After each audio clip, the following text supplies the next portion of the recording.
Assalamualaikum warahmatullahi wabarakatuh. Waalaikumsalam warahmatullahi wabarakatuh. Alhamdulillah wassalatu wassalamu ala rasulillah wa ala alihi wa sahbihi wa man tabi'ahu wa mawalah. Subhanaka la ilma lana illa ma'allamtana innaka antal alimul hakim. Rabbi syrah li sadri wa yassir li amri wahlul uqdatam min lisani yafqahu qawli. Apa kabar ibu-ibu semua, sehat? Alhamdulillah Rabbil Alamin. Judul kita petang ini adalah adab-adab mendidik anak. Ada orang mengatakan mendidik anak itu dimulai sejak dia masuk TK. Ada yang mengatakan mendidik anak itu dimulai sejak masuk SD. Ada yang mengatakan mendidik anak itu dimulai jauh lebih awal, waktu pertama mengandung. Kalau menurut ibu, mendidik itu kapan dimulai?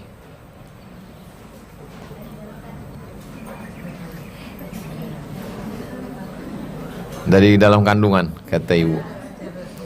Mendidik anak dalam Islam dimulai sejak memilih ibunya. Jadi yang mengatakan mendidik anak sejak SD, betul. Mendidik anak sejak TK, betul. Mendidik anak masuk PAUD, TK, betul. Tapi yang lebih awal adalah mendidik anak dari sejak memilih ibunya.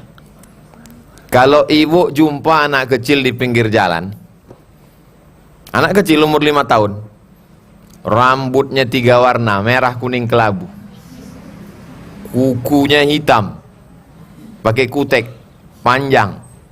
Kira-kira siapa yang mengajar dia itu? Ibunya di rumah. Makanya ibu itu disebut dengan al-madrasatul ula. Ibu adalah sekolah yang pertama. Sebelum ada TK, sebelum ada PAUD, sebelum ada SD, sekolah yang pertama membentuk anak adalah ibu. Jadi dalam Islam pendidikan yang pertama adalah saat memilih ibunya. Jadi kalau mau anak-anak Indonesia ini baik, maka perbaiki ibunya, mesti diperbaiki. Itulah mengapa ibu-ibu dikasih pengajian ibu-ibu sore. Setiap hari Jumat, ba'da asar, waktu mustajab, ibu-ibu baca Yasin, berzikir, berdoa, ada pengajian ibu-ibu. Supaya anaknya baik, ibunya baik. Kalau sudah ibunya keong racun, ibunya kucing garong, kiamatlah dunia itu. Tapi insyaallah ibunya baik-baik, insyaallah. Amin ya rabbal alamin. Wal baladu thayyibu yakhruju nabatuhu biizni rabbih. Tanah yang bagus maka akan menumbuhkan tanaman yang baik. Walladzi khabutha la yakhruju illa nakida. Tanah yang tandus akan mengeluarkan tanaman yang buruk.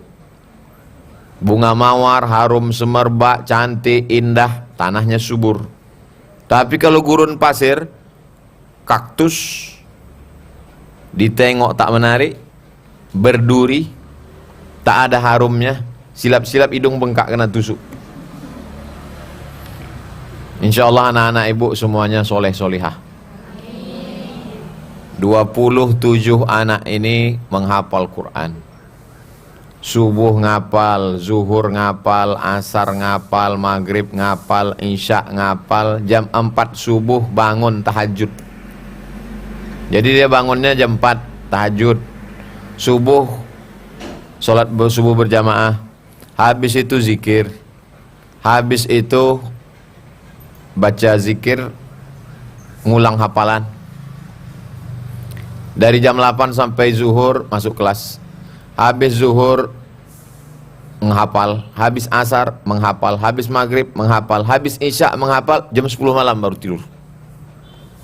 Itulah kenapa anak-anak perempuan ini dididik supaya mereka hafal Quran. Insya Allah anak-anaknya juga penghafal Quran.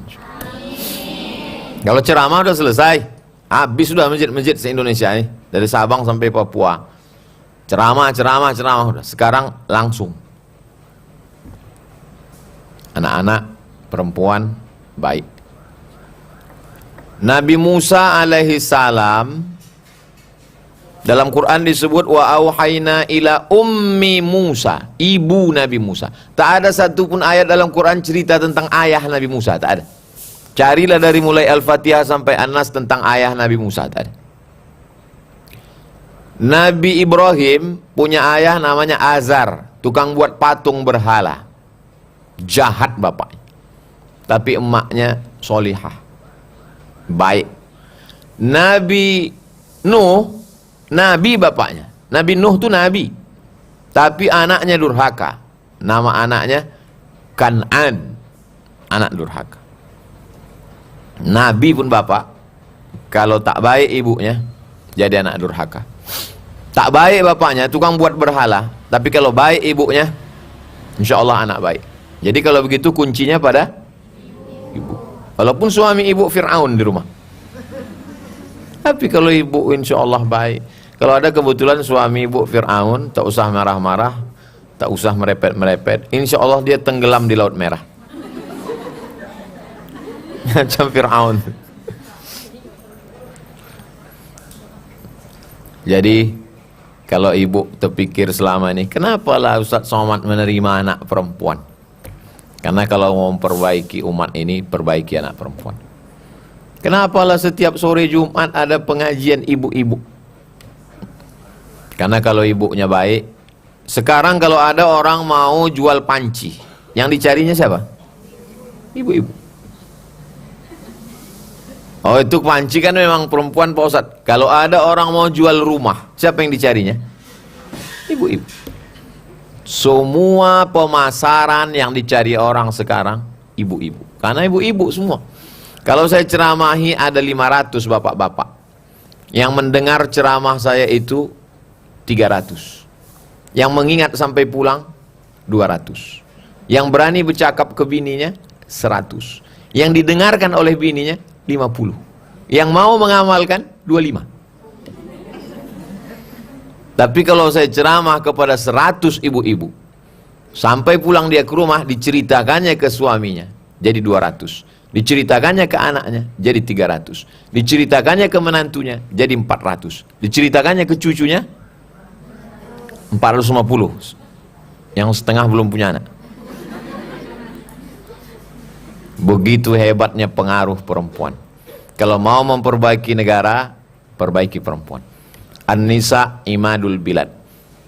Perempuan itu tiang negara. Idza salahat salahatil bilad. Kalau perempuan baik, negeri ini jadi baik. Wa idza fasadat, kalau perempuan rusak, fasadatil bilad, maka negeri jadi rusak. Yang dari perumahan belakang ada ibu-ibu dari perumahan belakang? Ada? Perumahan sini? Banyak. Oh, perumahan mana lagi? Ada? Alhamdulillah. Tapi tak datang semua. Kenapa mereka tak datang? Udah tahu kan? Sibuk. Mudah-mudahan akan datang insyaallah. Sehingga saya nanti kalau di akhirat tidak dituntut Allah Subhanahu wa taala. Ada Abdul Somad itu buka pengajian. Oh, dia cuma ceramah di masjid-masjid besar aja. Di Masjid Istiqlal, di Masjid An-Nur. Enggak, saya buka pengajian. Abdul Somad, ada kau buka pengajian? Ada. Ada kau wajibkan mereka pakai seragam, wajib beli jilbab, siapa yang kredit tak lunas tak boleh datang? Ada. Ada pakai iuran-iuran? Tak ada. Sehingga nanti di akhirat saya tak dituntut Allah Subhanahu wa taala. Lepas saya insyaallah. Ada kau buat pengajian? Ada. Ada kau mengisi pengajian? Ada. Siapa saja ustaz-ustaznya? Dr. Zul Ikrami, S1 Al-Azhar Mesir, S2, S3 dari Sudan. Ustadz Al-Nafdinar, S1 Al-Azhar Mesir. Ustadz siapa lagi? Adam Malik Indra, S1 Al-Azhar Kairo, S2 Sudan, dosen UIN. Bukan ecek-ecek itu. Datang semua kemari.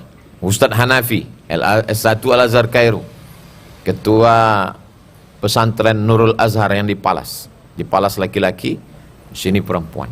Laki-lakinya baik, perempuannya baik insyaallah. Jadi yang pertama adalah memilihkan ibunya. Setelah ibunya dipilih, hubungannya baik.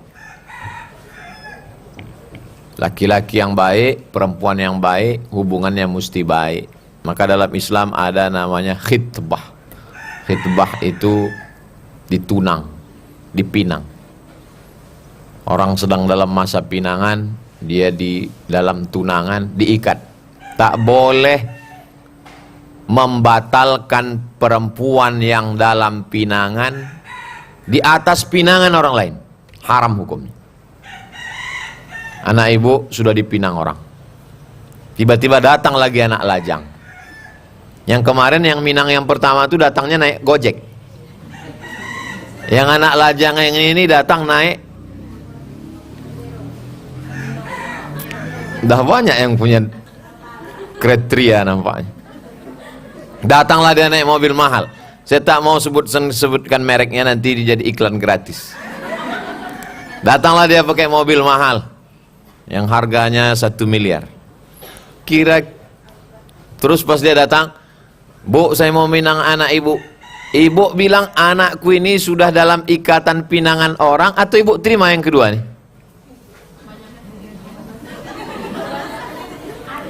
Jangan sampai ibu bilang wani piro. Kalau sampai ibu tanya yang pertama tuh, yang kedua tuh, "Kau sanggup berapa?" "Aku sanggup insya Allah nikahnya 500 juta. Kemarin bu yang pertama tuh berapa? Cuma 50. Ku cancel aja lah yang pertama. Haram. Jadi yang pertama perempuannya baik, kemudian hubungannya baik. Laki-lakinya Abdullah, hamba Allah, bukan hamba kekuasaan, bukan hamba seragam, bukan hamba duit, bukan hamba dunia. Perempuannya amanah. Perempuan yang amanah itu disebut dengan aminah. Hubungannya baik. Jangan dibiarkan anak gadis, anak perempuan keluar tanpa mahram, tak boleh. Anak perempuan wajib pesantren. Maka anak perempuan ini di pesantren. 3 tahun SMP, 3 tahun SMA. Keponakan saya, anak adik saya perempuan masuk pesantren. Tak sanggup saya menjaga anak perempuan. Zaman sekarang menjaga anak perempuan ini serba salah. Mau dikurung di rumah, dibilangnya ini bukan zaman Siti Nurbaya. Mau kita lepaskan, kepala kita sakit, pusing kepala kita. Jadi yang paling selamat pesantren. Jadi kalau anak ibu sudah pesantren, alhamdulillah. Bagi yang belum masuk pesantren, masukkanlah ke pesantren. Tidak mesti pesantren tempat saya. Bebas di tempat-tempat mana, yang penting terjaga dia, terpelihara dia. Pertama, perempuan baik. Emaknya baik, ayahnya baik. Yang kedua, hubungannya baik. Jangan kasih dia dibawa anak lajang keluar Sabtu sore. Besok hari Sabtu.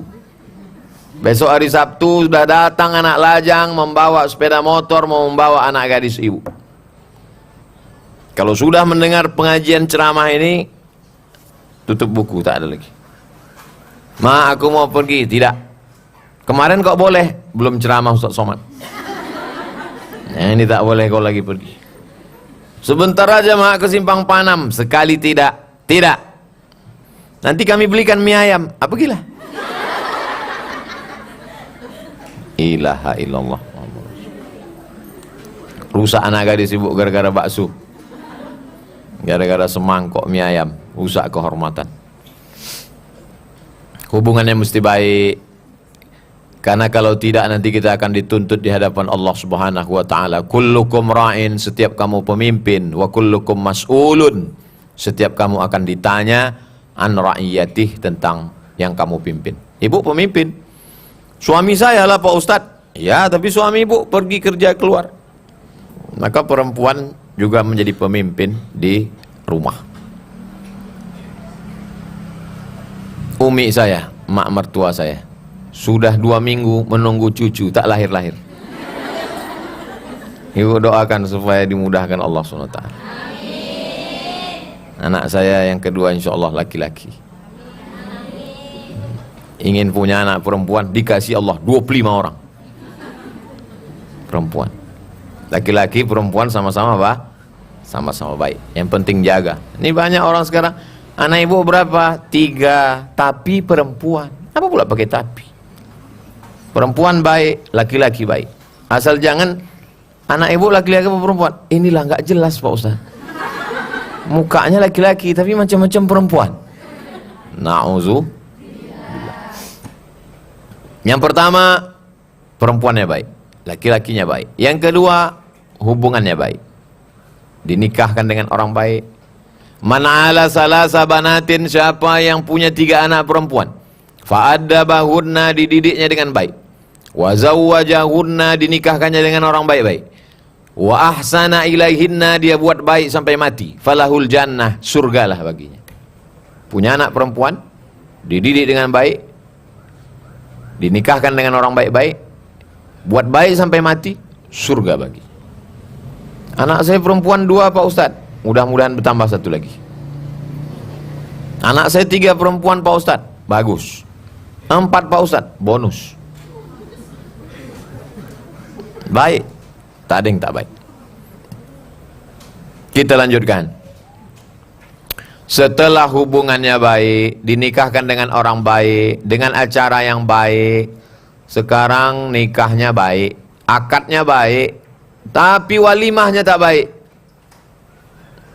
Saya berapa kali datang acara walimah, sampai pintu pulang lagi. Sampai hati Pak Ustadz, ya jauh-jauh kami ngantar surat undangan ke Rimbo Panjang, kenapa Ustadz tak datang? Aku datang, saya bilang. Kok Ustadz gak masuk ke dalam? Gimana aku mau masuk? Baru sampai pintu kalian kasih lagu jatuh bangun aku mengejarmu. Bagus aku pulang. Pentasnya tinggi, penyanyinya rok pendek. Daripada aku salah suap, bagus aku pulang. Nanti kalau anak ibu nikah, walimah, undanglah marawis. Tahu marawis? Nasyid, hadrah, rebana. Jangan lagi pakai yang macam-macam. Ini semua untuk kebaikan-kebaikan. Kita lanjutkan. Kemudian setelah nikahnya baik, anak perempuan pun mengandung. Maka ketika dia mengandung itu, inna khalaqnal insana min nutfatin amsyajin. Kami ciptakan perempuan itu dari cairan yang bercampur. Nabtalihi, amsyajin nabtalihi.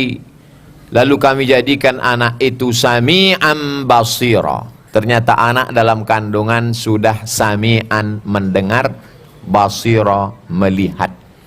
Itu maka ibu yang sedang mengandung disuruh membaca yang baik-baik.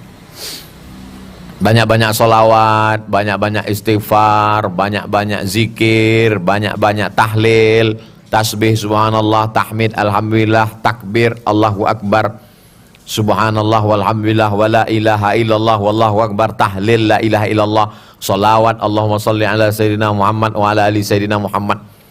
Nah itu semua dibacanya karena ternyata anak mendengar di dalam. Dari mana Nabi Muhammad SAW tahu itu? Padahal Nabi tak bisa tulis, tak bisa baca. Karena Nabi mendapat wahyu dari Allah Subhanahu wa ta'ala. Belum ada USG, belum ada lagi alat untuk mengetahui bagaimana janin di dalam. Tapi Nabi Muhammad SAW sudah tahu. Wa ma yantiqu 'anil hawa in huwa illa wahyun yuha. Nabi tidak bicara mengikut akalnya, bukan karena hawa nafsunya. Kalau dikatakan dia baca buku, dia tak bisa baca. Nabi Muhammad tak bisa membaca, tapi dia hafal Quran. Karena dia pakai metode bukan melihat, tapi mendengar. Jibril membaca, Nabi mendengar.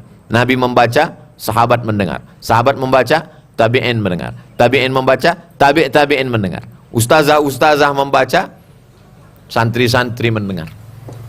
Mereka lewat pendengaran bisa masuk ke hatinya. Begitu juga dengan anak-anak itu, janin itu pun mendengar.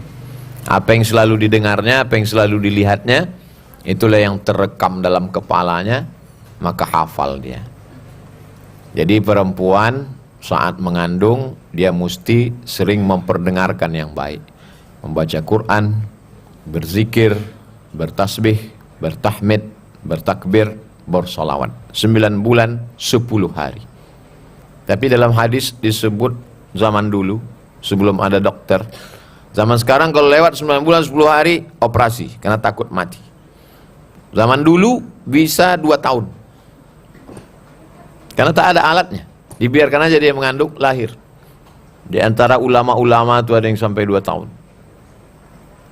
Karena tak ada alat, akhirnya lahirlah anak. Lalu kemudian setelah lahir, kullu mauludin rahinatun bi'aqiqatihi. Setiap anak itu tergadai. Kita tak ada duit, kita gadaikan surat tanah. Ketika sudah ada duit, kita tebus apa tidak? Tebus. Begitu juga dengan anak yang lahir itu tergadai. Maka kata Nabi, tebuslah anak yang tergadai. Cara menebusnya 3 caranya. Yang pertama, tuzbahu anhu yauma sabi'ihi, sembelihkan kambing hari ke-7. Yuhlaqu, cukurkan rambutnya. Wa yusamma, kasih nama yang bagus. Dicukur rambutnya, ditimbang seberat perak. Jadi kalau seberat perak sekarang 1 gram perak 70.000. 1 perak itu sekarang 1 gramnya 70.000. Jadi kalau berat rambut anak itu 10 gram, berarti sedekahnya 700.000. Perak atau emas Pak Ustadz? Perak. Tapi di kampung kami emas, bagus. Siapa yang membuat rambut anak ditimbang dengan emas, bagus. Bagi orang yang ada duitnya, dan anak tuh rambutnya tipis. Gimana kalau anak tuh gondrong? Pas ditimbang 1 on beratnya. 1 gram emas sekarang 1 juta. 1 on 100 gram 100 juta. Mana ada duit? Tapi ini hukumnya sunat. Laki-laki 2 ekor kambing, perempuan 1 ekor kambing. Tapi kemarin ada ustadz ceramah katanya 1 ekor kambing cukup Pak Ustadz. Bukan mazhab Syafi'i. Kalau mazhab Syafi'i 2 ekor. Mazhab lain Syafi'i 1 ekor cukup. Kalau gitu saya mazhab yang lain aja Pak Ustadz. Tak salah. Tapi kau ini karena mau belajar mazhab atau karena pelit? Kalau Ustadz amalkan yang mana? Pakai mazhab Syafi'i. Apa salahnya? Tak ada duit hari ke-7, hari ke-14. Tak ada duit hari ke-14, hari ke-21. 7, 14, 21. Hari ke-21 tak ada juga duit. Tidak usah tengok tanggal lagi. Mau sebulan, mau 2 bulan, mau setahun, mau 2 tahun. Kalau ada di antara ibu-ibu yang dulu waktu kecil belum akikah, sekarang baru ada duit untuk beli kambing 1 ekor, boleh akikah sekarang. Ibu, belilah kambing nanti sore. Besok pagi saya datang insyaallah. Tapi akikah saja. Jangan minta diayun pakai marhaban. Nanti putus tali ayunan. Ada saya tulis dalam buku saya 37 masalah populer, boleh berkurban walaupun sudah dewasa. Begitu menurut mazhab Syafi'i. Kata Imam An-Nawawi dalam kitab Al-Majmu' Syarah Muhadzab, boleh berakikah walaupun sudah dewasa. Begitulah Islam mengajarkan. Jadi gunanya akikah itu untuk apa? Bersyukur kepada Allah karena orang susah mau punya anak. Bayi tabung di Singapura sekarang paling murah 100 juta. Itu pun tabung-tabung second lah itu. Sekarang bisa pula dia dimudahkan Allah ngasih anak, tak mau sedekah. 1 ekor kambing 2,5 juta, 2 ekor 5 juta. Tak sebanding dengan nikmat Allah yang besar. Sedekah. Dan orang yang datang menengok anak lahir itu pun dia menyadari dirinya. Ternyata dulu waktu lahir tapak kakinya 2 jari, panjangnya sejengkal. Sekarang sombongnya minta ampun. Kalau ada tetangga ibu sombong, kasih tahu sama dia, tapak kaki kau dulu 2 jari, panjang kau sejengkal. Sekarang kau sombongnya minta ampun. Setelah diakikahkan, dipotongkan rambutnya, dikasih nama yang baik-baik, yang bagus-bagus. Setelah dikasih nama yang bagus, lalu kemudian waktu pertama lahir itu anak itu kedinginan. Tempat yang paling nyaman di dunia ini rahim. Karena waktu musim dingin, hujan, kedinginan, dia di dalam hangat. Waktu sedang panas, berkeringat, dia di dalam sejuk. Namanya rahim. Rahim itu diambil dari Asmaul Husna. Bismillahirrahmanirrahim. Sebagaimana sayangnya Allah SWT, begitulah sayangnya rahim. Lalu kemudian ketika anak itu keluar lahir ke dunia, dia kedinginan. Maka anak-anak yang lahir kedinginan itu dimasukkan ke dalam kotak. Yang anak itu bisa hangat di dalam. Apa nama kotak itu? Kompor? Hah? Karburator? Maka anak-anak itu pun jadi hangat dia di dalam. Ibu kalau kedinginan minum teh, minum kopi, minum susu hangat, minum air jahe, bandrek. Anak bayi tak bisa kasih bandrek.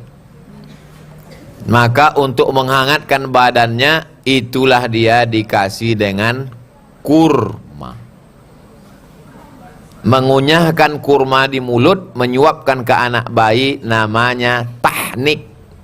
Pakai huruf ha, bukan ha. Pakai ha, tahnik namanya. Dikunyahkan kurma. Ustaz Somad, nanti habis ceramah tolong singgah ke rumah saya sebentar.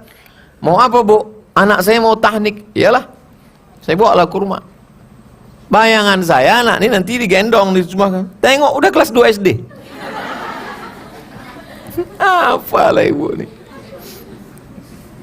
Tapi anak ini udah besar, tak apa-apalah Pak Ustaz, ngambil barokah. Iyalah, tak apa-apa. Dikunyahkan kurma, setelah kunyah disuapkan pakai kelingking karena mulutnya masih kecil, diambilkan, disuapkan. Kenapa dikunyahkan? Karena bayi itu tak bisa mengunyah, masih kecil. Kalau tidak ada kurma, pakai madu, disuapkan madu ke mulutnya. Lalu kemudian urutannya terserah, mau kurma dulu baru azan, bagus, atau azan dulu kurma, terserah. Dipegang kepalanya sebelah kiri, diazankan ke telinganya sebelah kanan. Kalau kepalanya dipegang sebelah kiri, otomatis telinga sebelah kanan, itulah dia diazankan.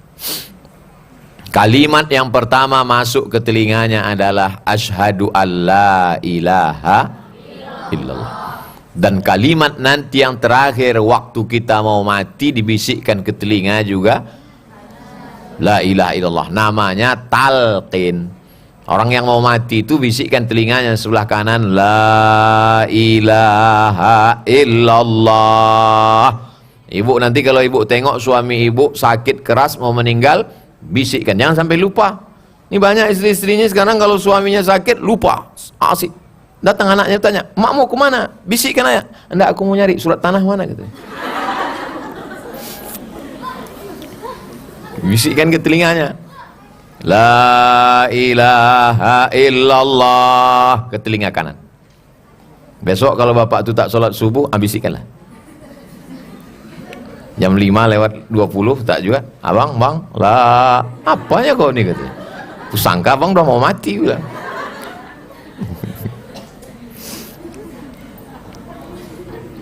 Lahir anak diazankan. Makanya dalam Islam diajarkan utlubil ilma minal mahdi ilal lahdi. Tuntutlah ilmu dari buayan hingga ke liang lahat. Maksudnya buayan itulah anak yang sedang dibuai itu, dibuai. Orang Melayu nyebutnya buai atau ayunan. Dibisikkan, lalu kemudian sampai mau ke liang lahat pun juga tetap dibisikkan talqin la ilaha illallah. Lahirnya diazankan, dikasih kurma, diakikahkan hari ke-7. Setelah itu berikutnya adalah mengajarkan pendidikan agama. TK Quran Az-Zahra. Jadi di sini ibu-ibu dari mulai anak kecil dididik Quran sini. Pagi ibu antar anak ibu kemari. Habis maghrib, ada ibu-ibu yang anaknya pagi masuk TK sini. Pagi antar anak. Maghrib antar. Habis asar emaknya pulang. Jadi di sini semuanya ada. Tidak ada alasan nanti di hadapan Allah Subhanahu wa taala, kenapa anak kau tak pandai mengaji? Karena tak ada tempat kami guru mengaji. Ada. Ustazah asal habis maghrib terduduk di sini. Kenapa kau tak mengaji? Mahal bayaran mengaji 500.000. Tak ada. Tak ada dikutip orang mengaji di sini. Bebas. Datanglah, bawa anak-anak mengaji. Kenapa istri kau tak pengajian? Karena ada tempat mengaji. Ada. Habis asar ibu-ibu. Malam anak SD, anak SMP mengaji. Bebas. Ibu-ibu pun kalau mau mengaji malam boleh datang. Tak ada ditulis larang, ibu-ibu dilarang masuk. Tak ada. Tak ada. Bebas. Tidak ada alasan orang di daerah pesantren Az-Zahra ini tak pandai membaca Quran. Sehingga nanti saya tidak dituntut di hadapan Allah Subhanahu wa taala, la tus'alunna yauma idzin anin na'im.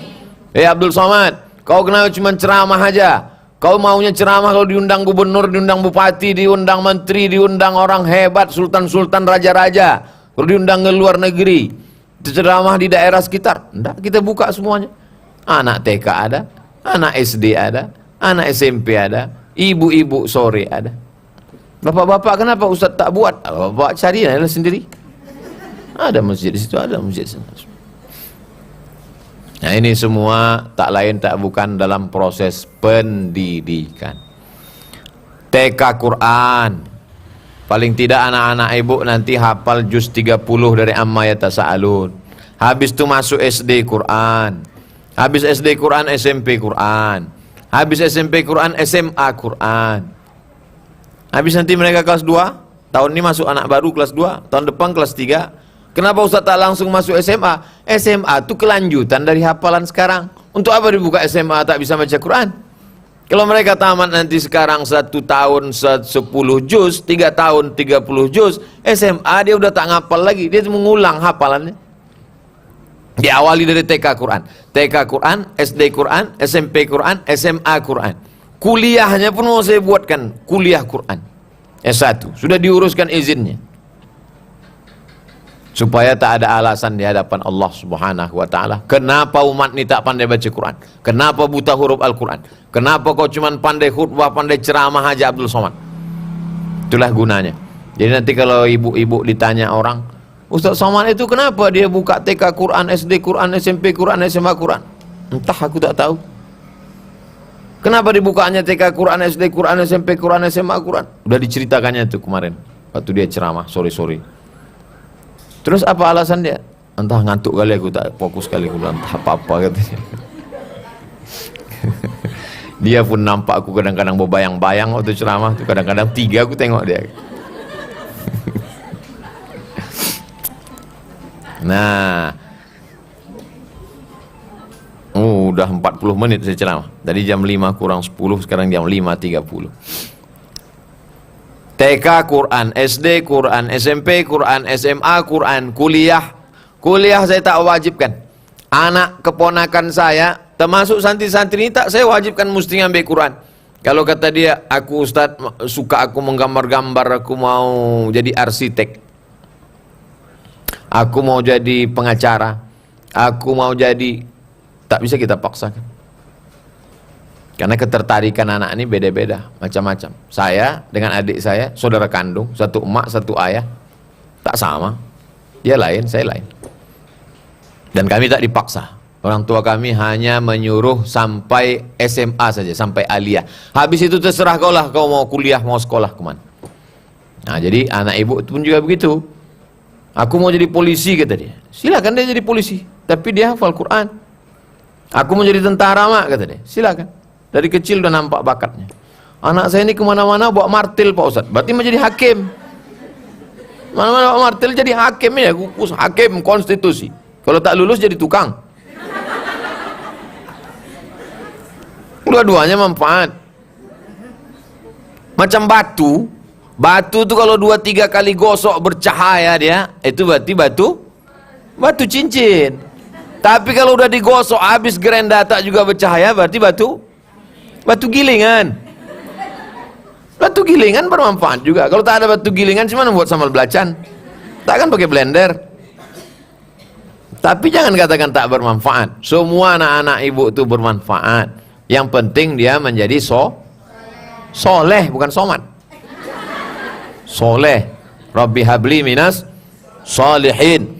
Kenapa kita minta anak itu yang soleh? Rabbi habli minas solihin, Rabbi habli minas solihin. Karena anak yang soleh didoakan orang dalam solat. Semua orang di dunia ini mendoakan anak ibu kalau dia soleh. Mana dia?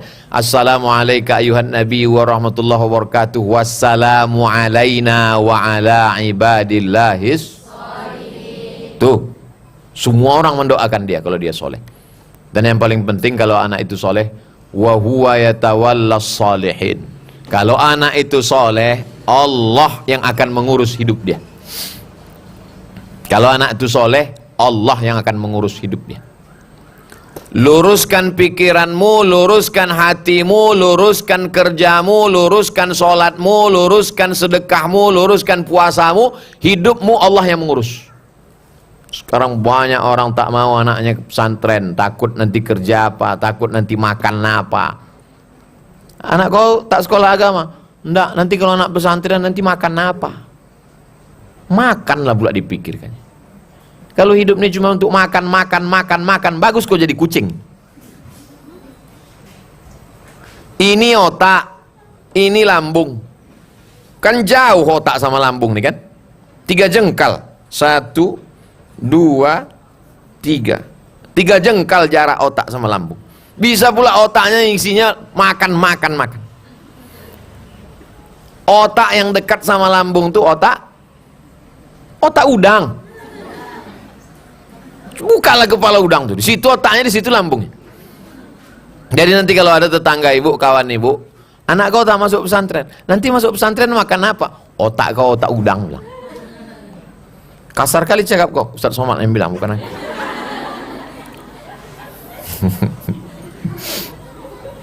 Makan ini Allah Ta'ala mengurus. Kita hanya mencari. Dikasih Allah Subhanahu Wa Ta'ala. Berapa banyak tak kita cari, datang dia. Berapa banyak sudah ada makanan, tak sanggup kita makan. Tengoklah ibu-ibu ini banyak makanan, tak dimakan. Karena dia sibuk mendengarkan pengajian. TK Quran, SD Quran, SMP Quran, SMA Quran, kuliahnya, kerjanya. Kalau dia kaya, dia punya duit, ibu pesankan, nanti kalau kau kaya, banyak kau duit, kau buka rumah Quran.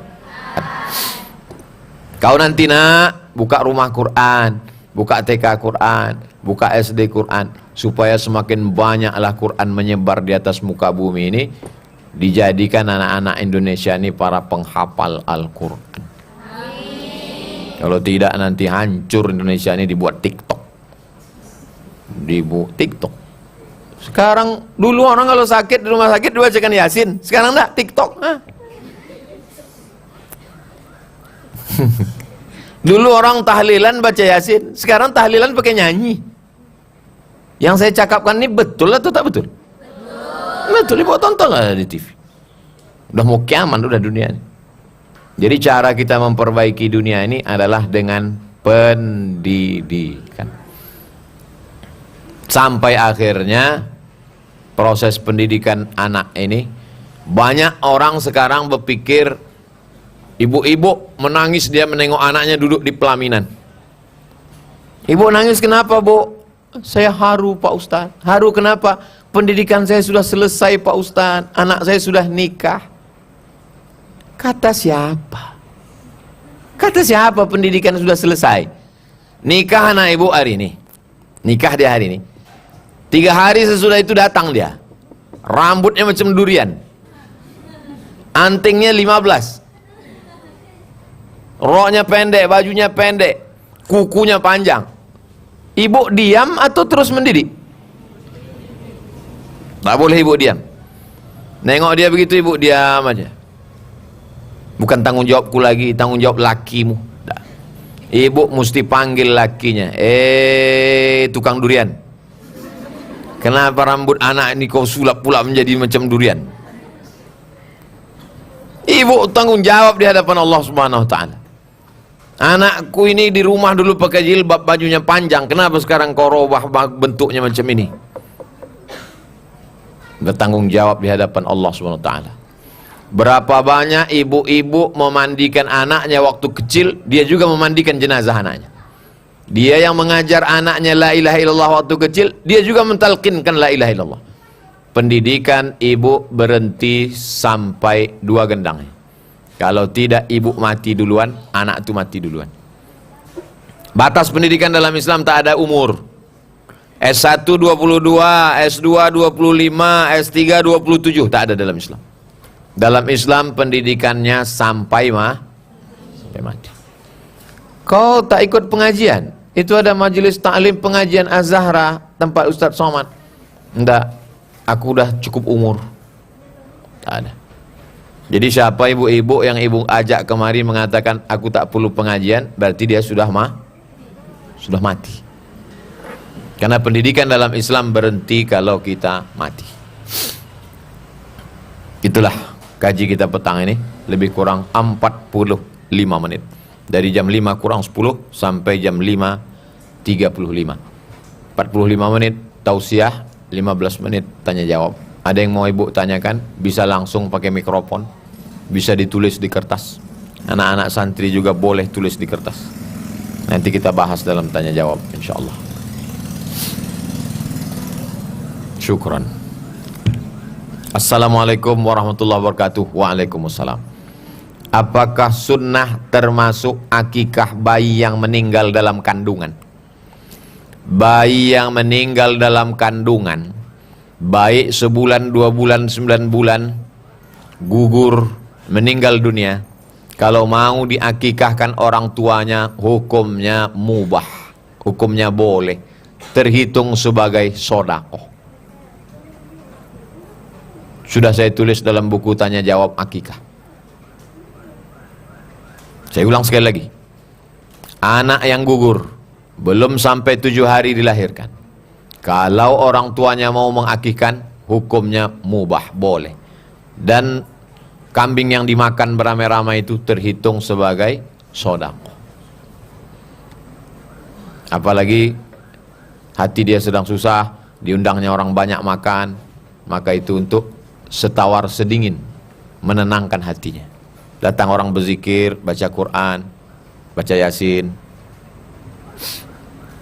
Assalamualaikum Ustaz. Waalaikumsalam warahmatullahi wabarakatuh. Saudara saya ada yang mencat, menghitam, karena dia sama macam inai yang masuk ke kuku.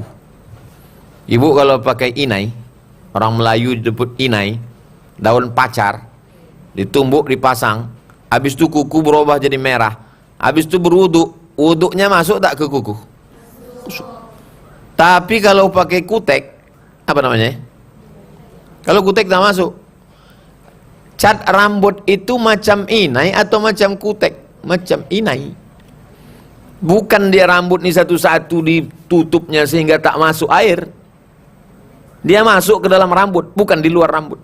Jadi kalau ada orang mengecat rambut, waktu dia mandi, airnya masuk ke rambut, bukan terhalang karena cat itu. Kecuali dicatnya pakai cat, sehingga waktu dia mandi, tak masuk air itu ke rambut, tak sah mandinya. Kalau tak sah mandi besarnya, maka tak sah sholatnya. Itu tentang hukum mengecat. Tapi tak disebutkannya di sini apakah yang ngecat rambut itu laki-laki atau perempuan.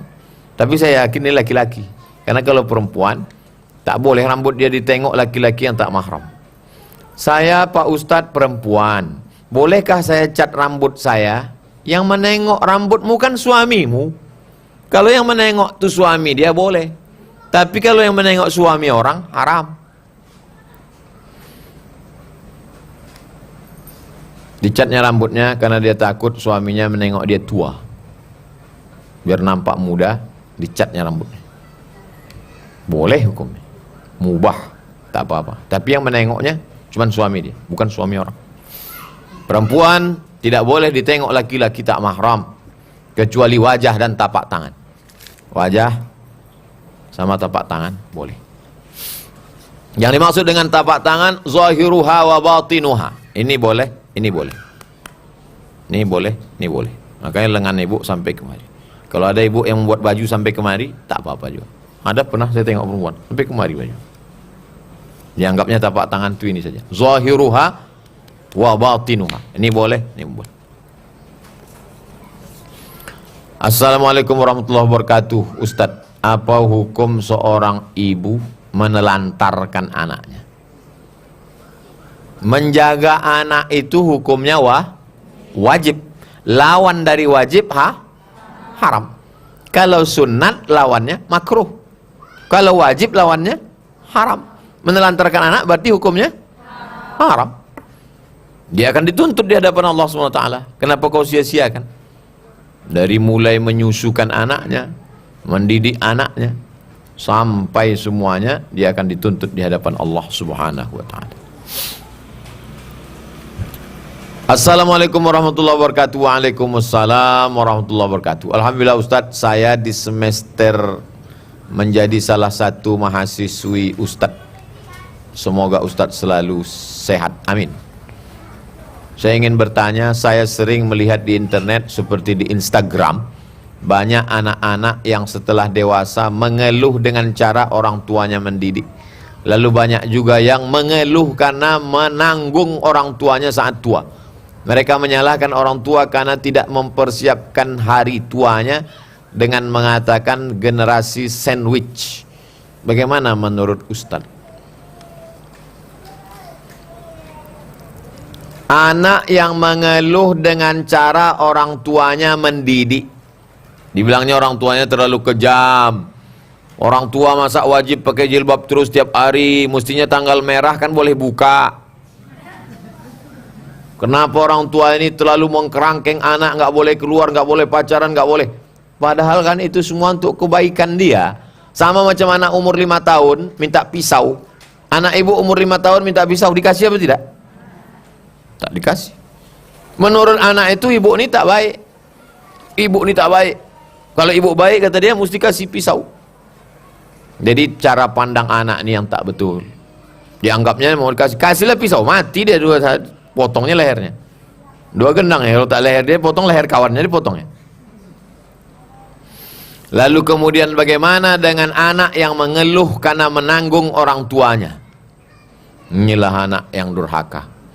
Kalau masih hidup orang tuamu, maka jagalah dia. Senangkan hatinya, kasih makan yang enak-enak, kasih pakaian yang bagus-bagus, senangkan hati orang tua. Karena kalau sudah tak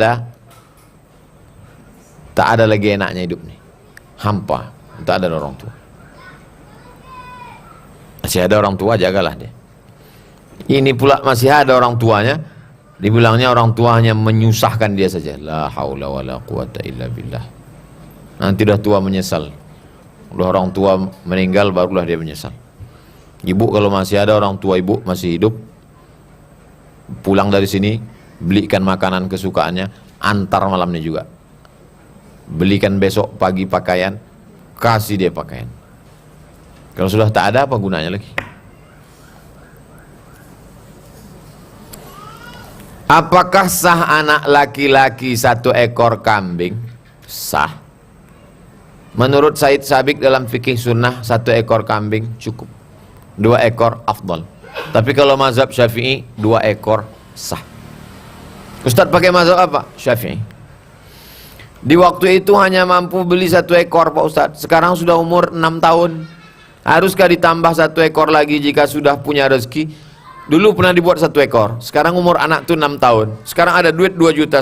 Kalau mau dibelikan kambing potong untuk nambah 1 ekor, bagus. Sayang Pak Ustadz, untuk dia masuk sekolah aja lah. Tak apa-apa.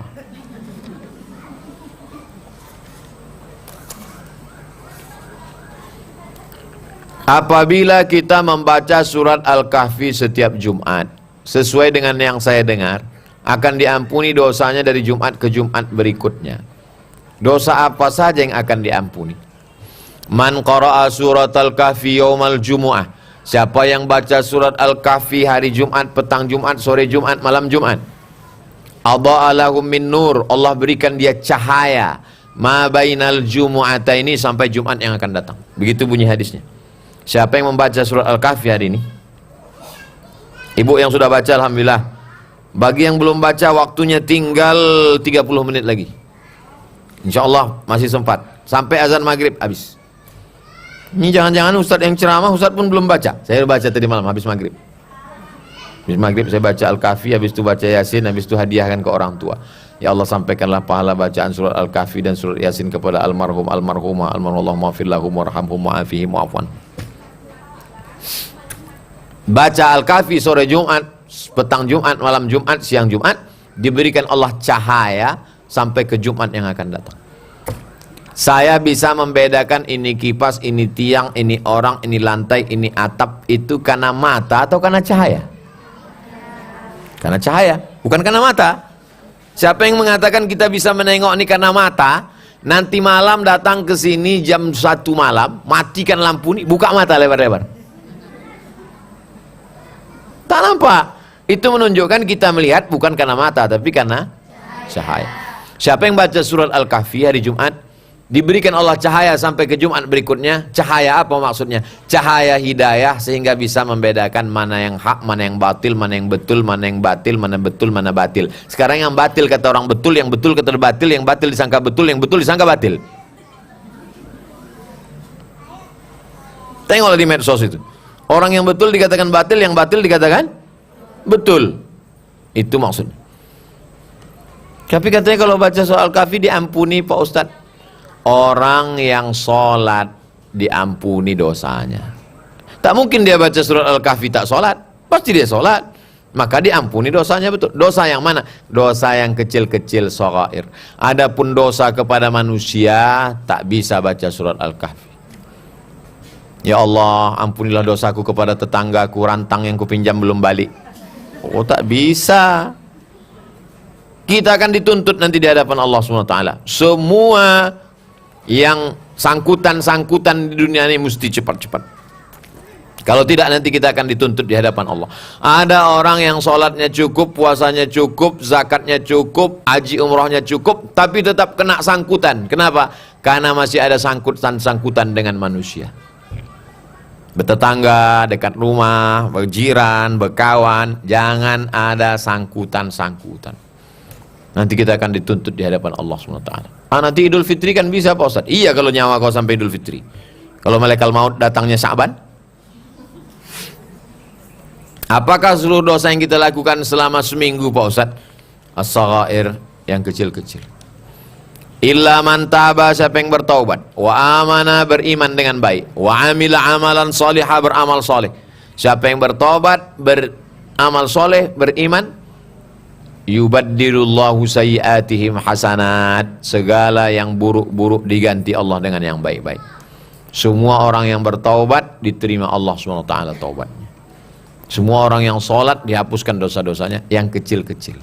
Adapun yang terkait dengan manusia tidak bisa ditebus dengan sholat, tak bisa ditebus dengan Yasin, tak bisa disebut dengan Al-Kahfi, mesti dibayarkan, dibalikkan. Pinjam meminjam, hutang piutang akan diminta tanggung jawab di hadapan Allah Subhanahu wa taala. Apalagi kalau sampai mencuri, apalagi kalau sampai menyantet orang. Oh. Tetangga renovasi rumah, kumat darah tingginya, pergi dia ke dukun. Siramkannya air orang mati, biar supaya warungnya setiap orang lewat macam kuburan. Pergi ke dukun. Na'udzubillah. Di antara dosa besar adalah sihir. Bahasa Arabnya sihir, bahasa Jawanya santet, bahasa Inggrisnya black magic. Black hitam, magic sihir. Masuk ke bengkel, ketok magic. Assalamualaikum Ustaz. Waalaikumsalam warahmatullahi wabarakatuh. Tidur, terus bermimpi. Ketika bangun, badan terasa habis dihimpit, padahal selalu membaca doa tidur. Bagaimana cara menghilangkannya Pak Ustaz? Apakah ada jin yang menikahi manusia? Juz 29 ada satu surat namanya surat Al-Jin. Kami, kata jin, minnal muslimuna wa minnal qasitun. Ada jin muslim, ada jin kafir. Makanya anak-anak ini habis sholat subuh diajak membaca zikir-zikir. Panjang zikir-zikir, ada buku. Nanti ibu bisa copy buku mereka. Habis subuh dibaca sekali, habis maghrib sekali. Tapi yang saya bimbing kalau saya sedang ada di pondok, habis subuh saja. Habis maghrib baca sendiri. Kalau bisa habis maghrib, tak bisa habis maghrib, habis isya, tak bisa habis isya pas mau tidur malam. Sedikit-dikitnya bacaan, Fatihah sekali, Qul huwallah 3 kali, Qul a'udzu falak sekali, Qul a'udzu birabbin nas sekali, pangkal Al-Baqarah alif lam mim sampai wa ulaika humul muflihun. Ayat kursi, Allahu la ilaha illallahul qayyum, ujung Al-Baqarah 3 ayat, lillahi ma fis samawati sampai ujung. Habis itu solawat, Allahumma sholli ala sayyidina Muhammad wa ala alihi. Habis itu tahlil la ilaha illallah 9. Fatihah sekali, Qulullah 3 kali, Qul falaq sekali, Qul bin nas sekali, pangkal Al-Baqarah alif lam mim sampai ulaika humul muflihun. Ayat kursi Allahul qayyum, ujung Al-Baqarah lillahi ma fis samawati wa ma fil ard. Solawat, Allahumma sholli ala sayyidina Muhammad, ujung tahlil la ilaha illallah. Habis itu ditiupkan ke telapak tangan, dihembuskan ke muka, ke kepala, ke badan semua, untuk dijauhkan daripada gangguan setan. Ustadz pernah tak diimpit setan macam ini? Dulu waktu kuliah di Mesir kami menyewa rumah. Rumah ini rumah tua, murah. Kenapa rumah ini murah? Karena ada hantunya. Rumah yang lain 400, rumah ini 200. Di dalam rumah itu ada satu kamar yang tidak dipakai tempat tidur. Isinya buku semua. Karena siapa aja yang tidur di situ dihimpit hantu. Tidur saya di situ, tak ada hantu. Udah tua juga saya, belum pernah saya dihimpit hantu lagi. Entah hantu itu segan karena ditengoknya sesama hantu. Ini hantu juga ini, kata dia. Di Maroko ada kamar, kata orang jangan tidur situ, ada hantu, nanti kau diimpit hantu. Banyak yang tidur di situ sesak napasnya bangun. Tidur saya di situ, tak ada hantu. Jadi kalau ada orang yang kerasukan hantu, diganggu hantu, selalu saya, kau diganggu hantu, mana hantu kau tuh? Sini. Oh, takbur Ustaz, sombong Ustaz. Nah, kita minta perlindungan kepada Allah. Bismillahilladzi la yadurru ma'asmi syai'un fil ardi wala fis sama. Dengan nama Allah kalau kusebut tak ada yang dapat memudaratkan di langit maupun di bumi. Masuk ke suku Talang Mama, Talang Jerinjing, suku Akit, suku Laut, masuk ke Sungai Kampar, terus sampai ke suku Laut, tidur di sana. Macam-macam, ditakut-takuti orang. Jangan kau masuk ke sana, nanti kau masuk diganggu jin, kau tak pulang-pulang. Pulang juga sampai sekarang, masih hidup. Jadi kalau doa tidak diganggu jin, insya Allah ada. Tapi kalau doa tidak ditangkap polisi, itu yang tak ada. Ustaz kasih doa supaya tak kena razia, tak pakai helm. Minta perlindungan kepada Allah Subhanahu wa ta'ala. La haula wala quwata illa billah. Keluar rumah serahkan diri kepada Allah. Bismillahi tawakkaltu ala Allah. La haula wala quwata illa billah. Itulah kaji kita pada petang hari ini. Mudah-mudahan bermanfaat. Di akhir majelis mari kita berdoa. Sebelum berdoa baca Al-Fatihah. Al-Fatihah artinya pembuka. Pintu hati dibukakan Allah. Pintu pikiran dibukakan Allah. Pintu rezeki dibukakan Allah.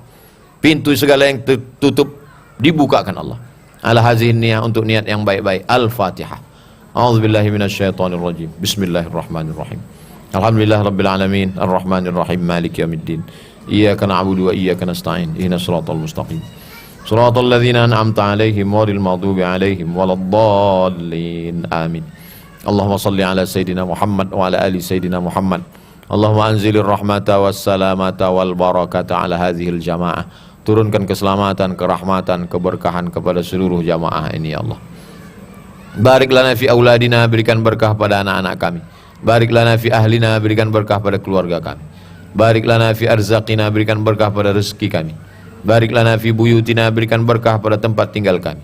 Barik lana fi biladina, berikan berkah pada kampung halaman kami. Barik lana fi kulli ma ataitana, berikan berkah kepada semua yang kau titipkan sebagai amanah untuk kami ya Allah. Allahumma rzuqna rizqan halalan tayyiban mubarakan fi. Berikan kami rezeki yang halal yang barakah. Allahumma 'allimna ma yanfa'una wanfa'na bima 'allamtana. Ajarkan kami ilmu yang bermanfaat untuk kami dunia akhirat. Ya muqallibal qulub, engkau yang membolak-balikkan hati, sabbit qulubana, kokohkan hati kami ala dinik, dalam agamamu, wa ala ta'atik, dalam ketaatan kepadamu. Allahumma a'inna, tolong kami ala zikrika, supaya hati kami selalu berzikir mengingatmu, wa syukrika, selalu bersyukur kepadamu, wa husni ibadatik, selalu beribadah dengan ibadah yang terbaik. Rabbana taqabbal minna, terima amal kami ya Allah. Wa'idzukum bi kalimatillahi tammati min kulli syaitanin wa hammati wa min kulli ainin lammah. Aku mohon kepada engkau supaya jaga kami dari segala gangguan setan, gangguan jin kafir, gangguan segala yang mengganggu ya Allah. Rabbana atina fid dunya hasanah wa fil akhirati hasanah wa qina adzabannar. Wa sallallahu ala sayyidina Muhammad wa ala alihi washabbihi wasallam walhamdulillahi rabbil alamin. Taqabbalallahu minkum minna wa minkum taqabbal ya karim. Terima kasih segala perhatian, mohon maaf segala kesilapan dan kekhilafan. Aqulu qawli hadza astaghfirullah li wa lakum. Wassalamualaikum warahmatullahi wabarakatuh.